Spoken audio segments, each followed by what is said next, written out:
TV3 has put together something very exciting and intriguing. We call it From Our Lenses. Stay with us. We'll be back with it.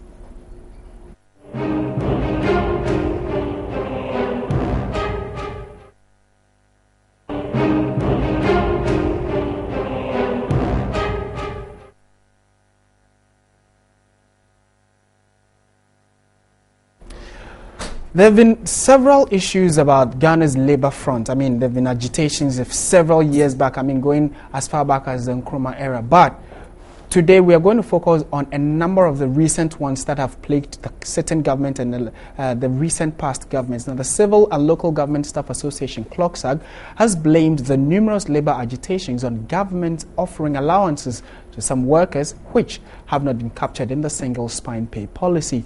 The association is of the view that government should convene an emergency stakeholders meeting to evaluate the pay policy.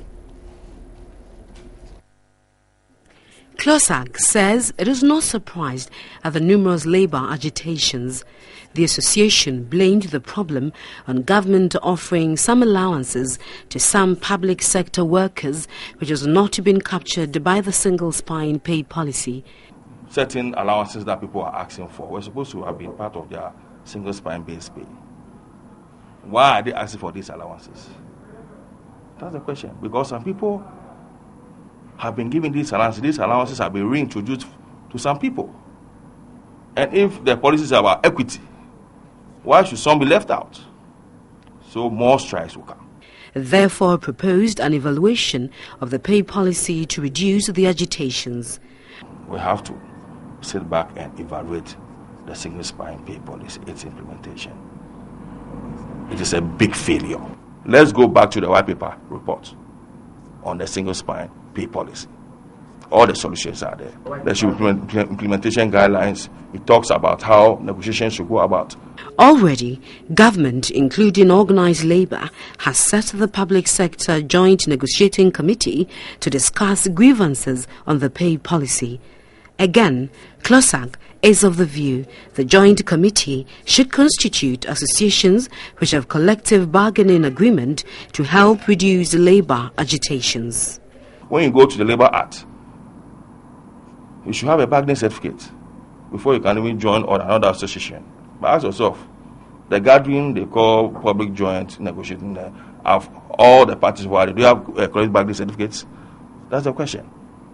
And when you look at the white paper for the single spine, it said there were service classifications, and those service classifications were those who were to group together and negotiate.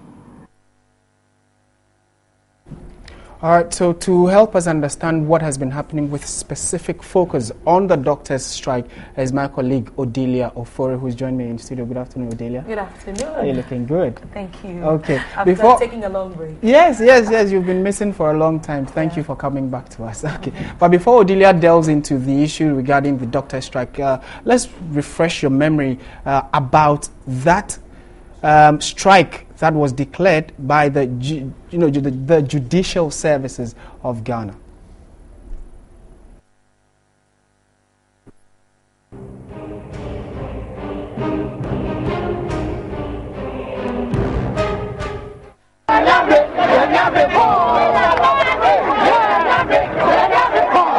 We are workers who are full of discipline. Yes. I expect all of you to operate professionally and carefully. We are not being mischievous. We are not being destructive. I believe the reason why you could wait up to this time is the fact that you are oppressed, you are unhappy, and you want government to see the urgency of our needs. I am therefore at this juncture in a fist, since my life is at stake. As to the consequences of me not declaring a strike, I do hereby declare a strike.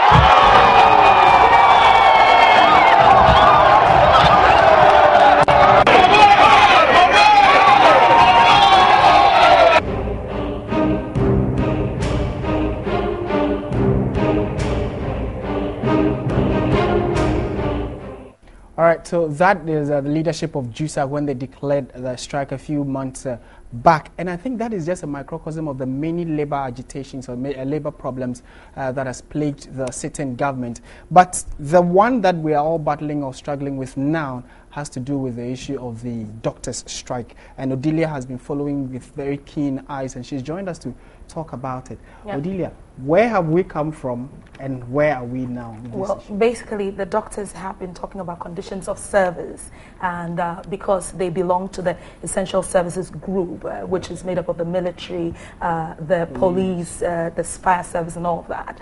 Now, what they're asking is, what's good for the goose is good for the gander. If we are part of the essential services, that we should be part of the conditions of service that these people are also enjoying. Now, their bone of contention is that since 1996, when the Ghana Health Services was put in place, they have been at it with this whole thing. And 2006 onwards, they have been negotiating, and for the past 10 years, they've been doing that. But before we go into all the details of it, I want us to quickly go and listen to what Dr. Opoku Eduse has been saying.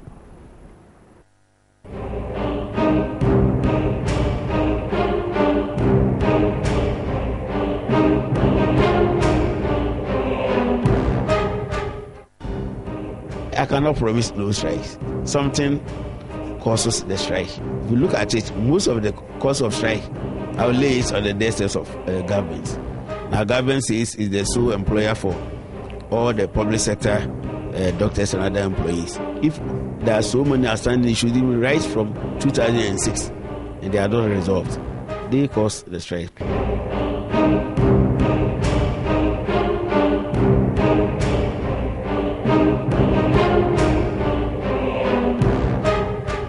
Well, Martin, I must say that there has been some sort of negotiation behind the scenes that had been going on, and from what I've been following, the GMA has not been very happy with the body posture of government when it comes to the negotiations, and they have always been saying that until the 29th of July, when they began to raise the red flags, government was really not serious about the whole negotiation. And so just when they were about to go on the strike, that's when government came in with the serious team to now come and discuss. And for them, it was really a knee-jerk reaction because they were thinking that government was actually doing this because the strike was just a few days away. So we would just want to look at the banter between the Minister of Employment and also a couple that is within the leadership. Yes.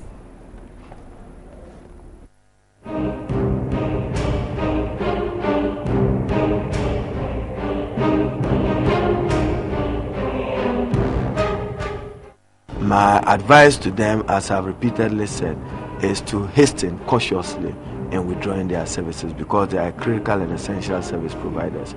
Loss of lives, loss of limbs cannot be replaced, but some pay arrears can always be paid for by government if we are able to reach a conclusion. The threat is needless. The threat is not founded on any basis. I don't want to banter the minister. He reserves his rights to give his opinions on issues. We also reserve our right to take our actions come 30th June if the document has not been finalized, signed and implemented.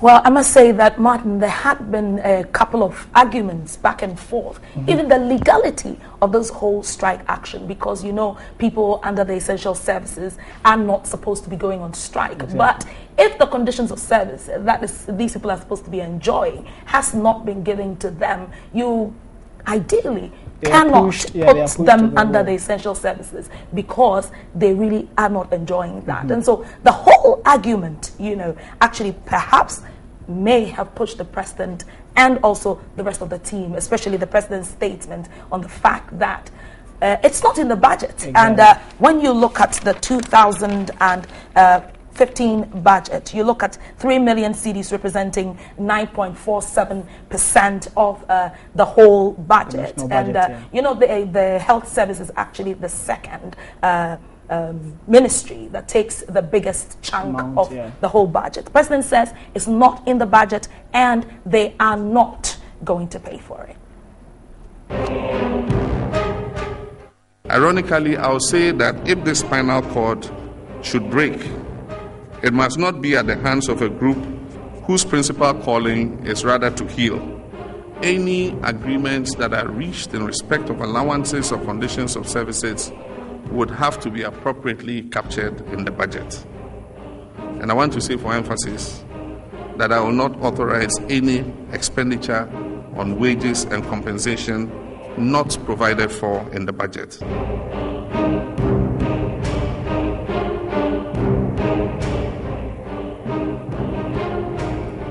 Also, when two elephants fight is the ground that suffers. Let's just look at what has been going on at some of the hospitals.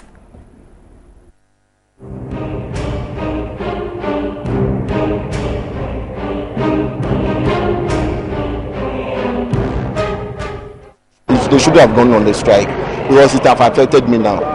I have my niece yesterday was sick. We was rushed to police hospital. The place was very congested. We have to rush in here. We came here. He was admitted all right. He's dead this morning. The government has delayed in dealing with the doctors because these issues started not now. We are suffering. Probably the politicians, they are better off. They are secured in terms of some facilities that they get. They will be able to take care of themselves. But we, the poor people in the society, we can't afford it. See, yesterday we lost our friends. You were kind. You can see my eyes. I was crying. We begged them to go back to work. But in the name of God, doctors and nurses, please, we know money is money. Money can do everything. But human life, we beg. Land first before money. And the doctors, we beg them. When I came, they said there's no doctor, so I should take my son home. They keep referring us from one hospital to another.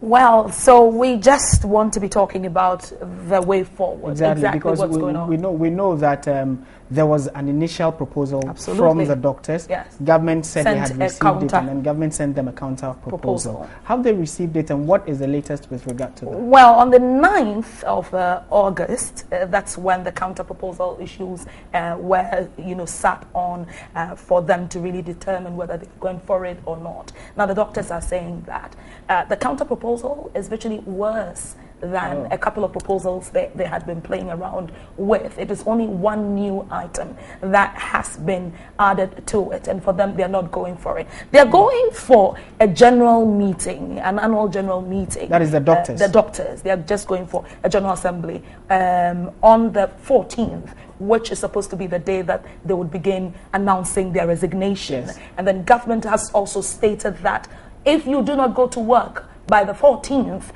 there should be a collation at every sector, and what should happen is that the names should be forwarded to the Ministry of Finance, and you should be struck out of the payroll. So it means that they are likely to forfeit their August salaries. Absolutely, if they do not act, and that's what the employment minister has been talking about. Okay, all right. I would want to say a big thank you to you, Odelia Oforia. Are there any final words you want to add? I mean, we know that the president has also been speaking on it. Yeah, I basically think that they should both go to the drawing table and really the negotiation table and discuss and get to the bottom of this. But I must quickly add that this has also been going on in Israel. And just so Ghana, about 5 months ago, they were on strike and they're back.